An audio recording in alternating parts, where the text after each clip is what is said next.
Welcome to the CBIA BizCast. I'm your host, Ali Warshavsky, and today on our podcast, powered by Google, we are joined by Candace Freedenberg. She's the founder of Untapped Potential.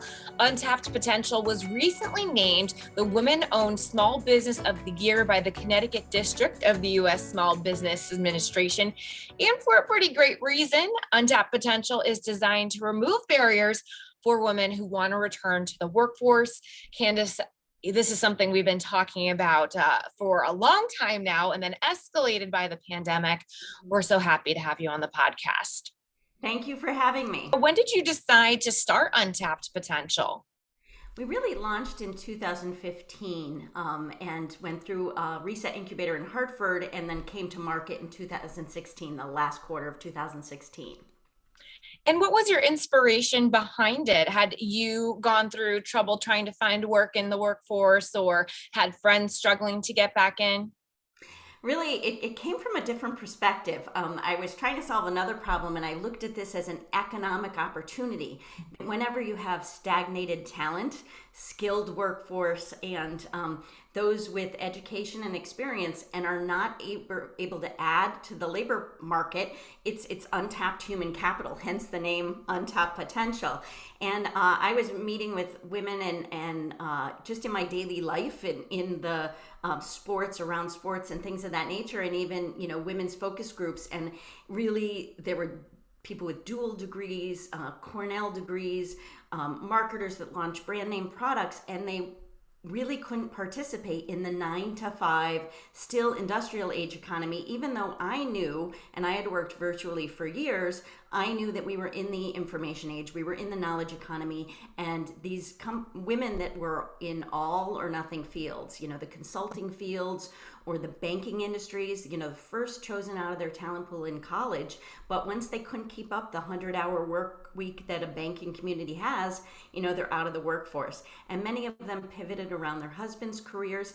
And from an economist, my MBA, my Boston professor, think of economists, we are in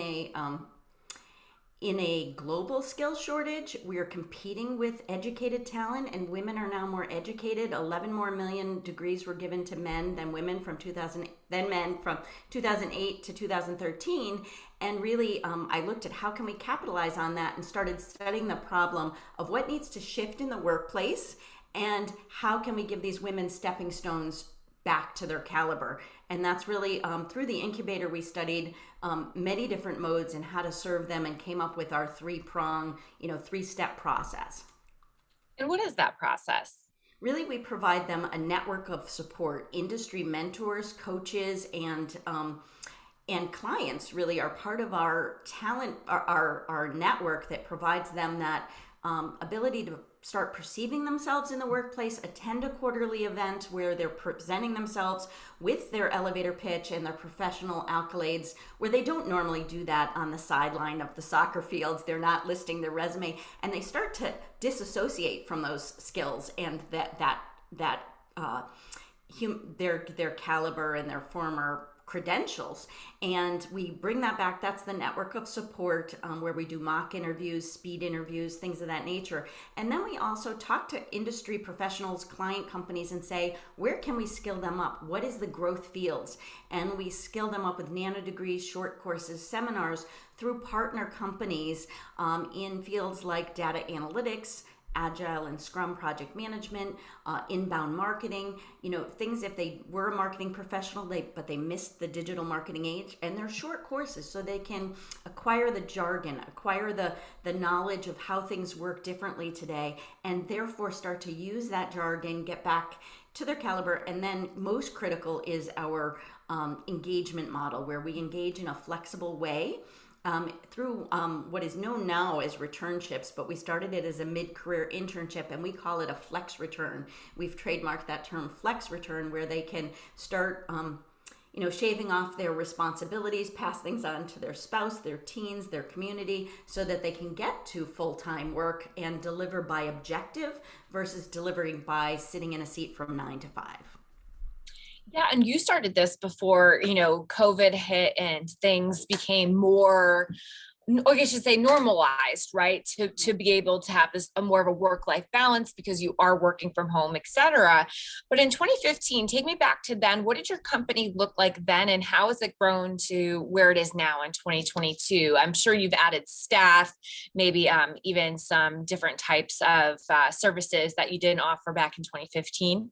For sure. We're really following part of our go-to-market strategy that we developed in the incubator, and we started with really just matching talent to opportunity, and then we created the speed interview, and it was a live event on site at either client companies or co-working spaces. And since then, kind of kickstarted by the pandemic, that particular event has gone virtual, and it really is better served virtually. As far as our operations, we were out of an incubator, worked in co-working spaces as well as coffee shops, and meeting our talent where they are. We were in the libraries, coffee shops, things of that nature, and we really ask our client companies to host a seminar in knowledge management or something where they're learning along with us, and we get to live a day in a life of working at that company, going in and things of that nature. So we really how we've evolved is doing more of it virtually. In 2020, we actually had as many candidates as we did in 2019. However, they launched virtually, and our expansion of location and expansion of products has kind of been on a growth plan. We launched in New Haven and Fairfield, really as testing the model of really bringing our high touch model with our target market delivering the services. So many opt-out moms fulfill our event planning needs and our business client manager roles, and they get to grow their network, contribute to this mismatch of connecting businesses to talent, and really be that connector in that space. So we've grown in those two cities and plan to take it further. We're bringing on board more event planners now that things are opening up in those regions.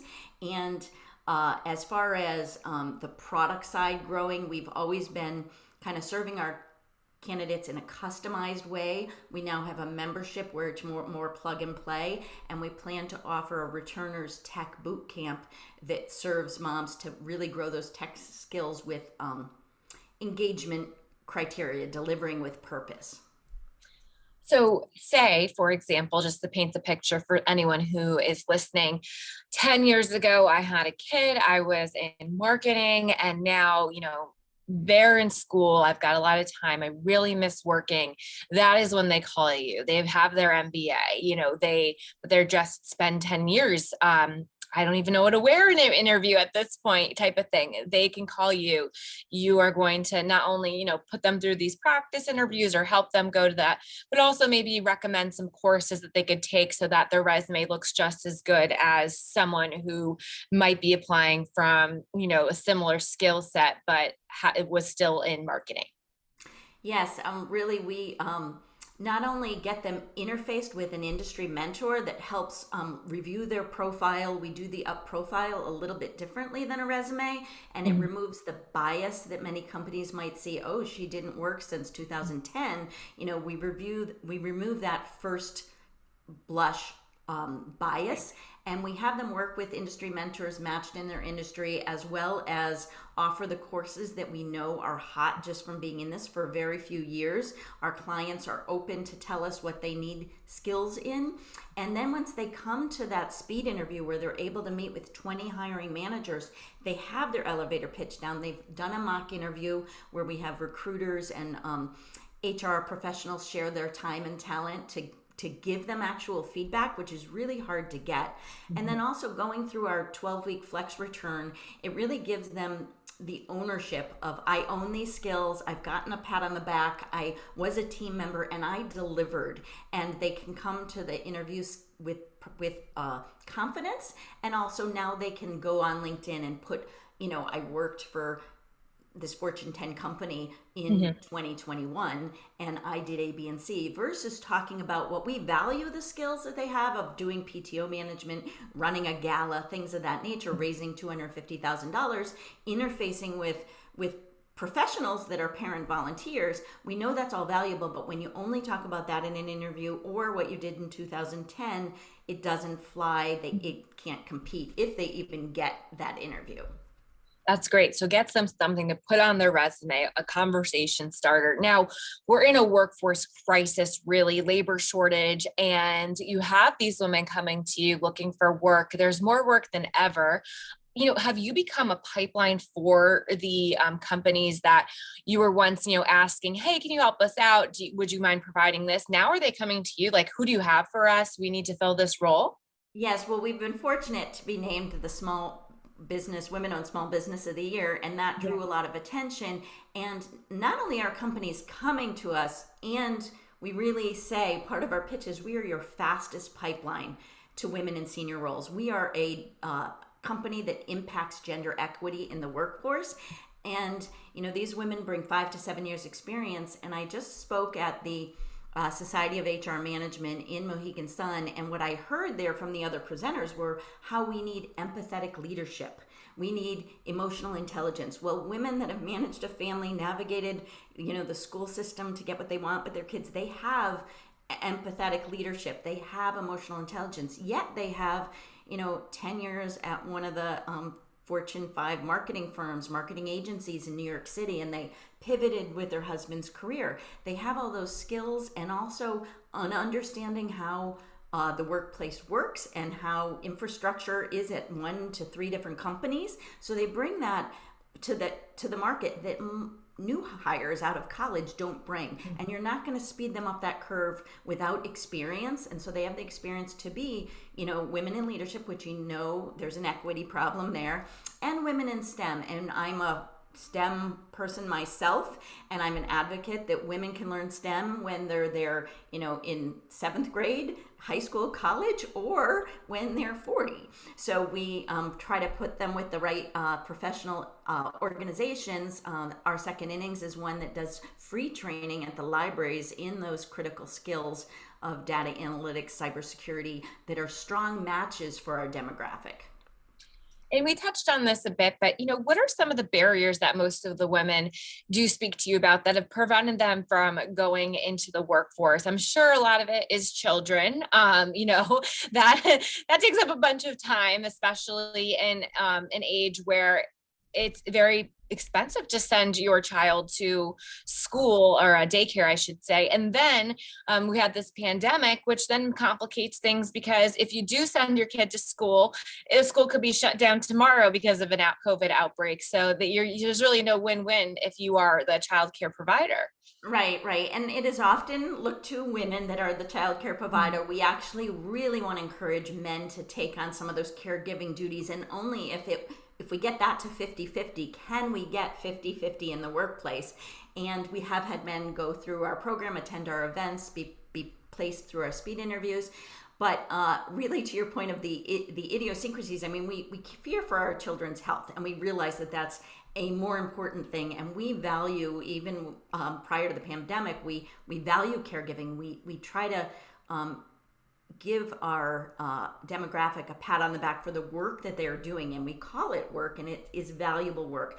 A capitalist society cannot exist without the caregiving in that society, and unfortunately that has kind of been pushed down in the last years. But the risks that women faced during the pandemic, even career-oriented women that were able to do the double duty during, to that point, they viewed themselves as a career professional, and they also had the supermom cape on. Mm-hmm. Well, when daycare shut down and the school system shut down, and even those that had even a flexible part-time job, they could no longer rely on carpools with other families. Their kids were no longer going to those after-school activities.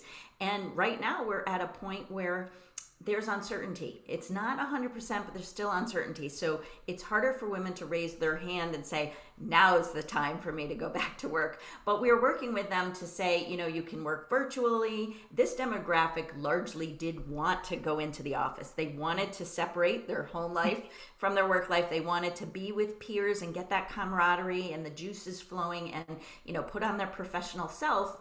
And now the fact that the world has pivoted to acknowledge some productivity and some roles can be done hybrid, some roles can be done virtually altogether. And those companies that follow those hybrid roles are going to benefit from more currency in the talent. The talent's able to engage earlier than they would if they wait till their children can, babysit themselves and things of that nature. So I think those pandemic worries are still there. And even if it becomes, commonplace, we know that when someone's child gets sent home because of quarantining their classroom, it's more likely the mom that's going to have to opt out than the father, just because of the price difference in the money they make, and companies not acknowledging that both should have flexibility. And we need to educate. Our tagline is advancing business, reigniting careers. And we're really trying to advance business on the mindset of you're not going to overcome your number of women in senior roles unless you start balancing and acknowledge that men cannot be 120% on the job, assuming someone's taking care of everything else at home. And you said that you also serve men too, right? If men were interested, they can go into Untapped Potential. Right. It's often men that have followed a similar career projectile. Maybe they didn't opt out, but they took a back seat to their spouse's career projectile. They did freelance work. They did work in the school system, substitute teaching. Even though they have an IT customer service role, they said, this will fit our lifestyle now. And then now I'm ready to get back in. And you asked me about the barriers, and I have to share that one of the major barriers is kind of not only parenting and childcare, but healthcare for your children. It takes about the third or fourth meeting where we learn that often these women that are coming to us with great credentials share that their children are suffering from a couple of the A's, whether it's autism, ADD, Asperger's, anxiety, and simply allergies, a growth of allergies, and being sent home again and again and again, and having to work with our medical system to research and find what is the allergy they're allergic to. And all of that is brain research.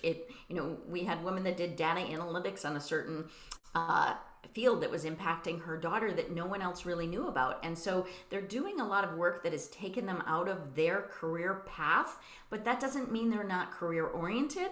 It doesn't mean they don't have value left to add to society in the next 10, 20, or even 30 years. That's fascinating because I someone who has a very different career path, was a reporter for 10 years. It was tough to figure out how to translate your skills. And I know a lot of people in my industry feel the same way. You are so used to working in one industry, your skills are transferable, but how do you advertise that to another company? And the same thing, if you're in a niche field where you're analyzing data for a disease, like, project management, analyzation, but how do you prove that? And that's what you guys help with, which is great. With women and COVID now, I know it's only been, it feels like a lifetime, but it's only been about 2 years. Are you seeing that impact the people coming to your business? Or do you think that's something that maybe 5 years down the line, you'll start to see more women and men being like, hey, I left my job during COVID. Is it too soon to see that impact?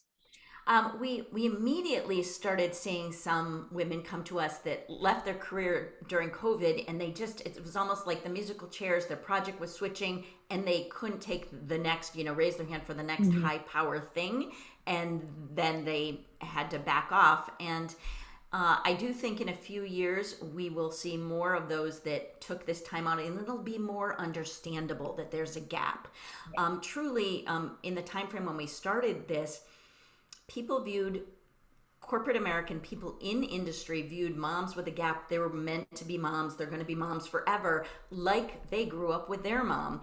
And I think now the gap is more acceptable, and the vision of a mom that is the caregiver today but can be a professional tomorrow might be normalizing, which is really helpful and really has to. The other thing I want to say is we've always had people that are coming out of the workforce. It isn't 100% that the candidates need to skill up and they've been out for many years. We've often have those that are working 70 hours a week and have a 3 and 5 year old and just say, I have to get off this dual engine.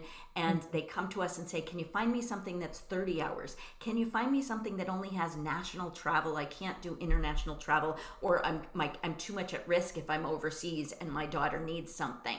So they've often come to us wanting to downsize their career, and therefore the companies that are forward thinking and that say, I understand this, someone with, a degree, a master's, internships at the best, accounting firms, and then, 5 years doing international accounting for Accenture is valuable.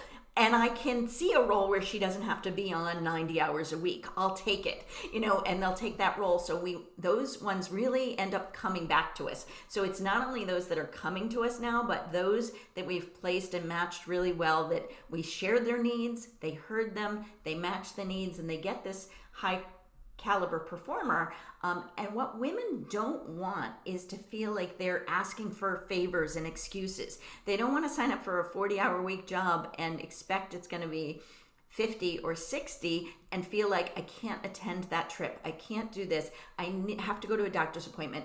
They'd rather say, I can do 30 hours. I'm going to deliver the work for 30 hours, and I'm going to deliver the other things without having to negotiate each one of those asks and feel like I'm getting favors. Mm-hmm. Yeah, it's a tough conversation to have, right? Where being like, well, I already worked my 30, I can't do this. And especially when you are committed to those 30 hours. Do you see certain careers that women are most interested in returning to right now, whether it be maybe you're noticing a lot of women are like, hey, like, I think I would actually be good at social media marketing or so-and-so. Is there a few that are popular? I would say that number one, social media marketing, you might think, oh, technology's shifted. These women are going to be way behind. Moms are really up and foremost into adapting new tools for their phone to navigate their kids, to manage lacrosse, Oh yeah. and things of that nature. The trend of like how to fold a sheet better. That's you find that all on these social media platforms. And they know they can search for anything. They know they can learn, any new technology like Tableau on, a YouTube channel or something of that nature. So inbound marketing, we have a couple books and tools and classes that we offer people. In the finances, it's more shifting from a big company where you used an ERP system, SAP or whatever. Now you're applying to a smaller business. They're all QuickBooks. You got to get suited up in QuickBooks, things of that nature. But what I want to say is, similar to millennials, women want to return. They opted out, and we're going to do something. It definitely had a longer payback. I'm raising my kids. It's gonna pay us back in 30 or 40 years. We'll know whether I did a good job or not. They're not getting paid. They're not getting an A. But they are looking, when they go back to work, they want their time to be valued, and they want to do something purposeful. So that brings us to a lot of nonprofits, a lot of startups, women-owned businesses, and even social enterprises.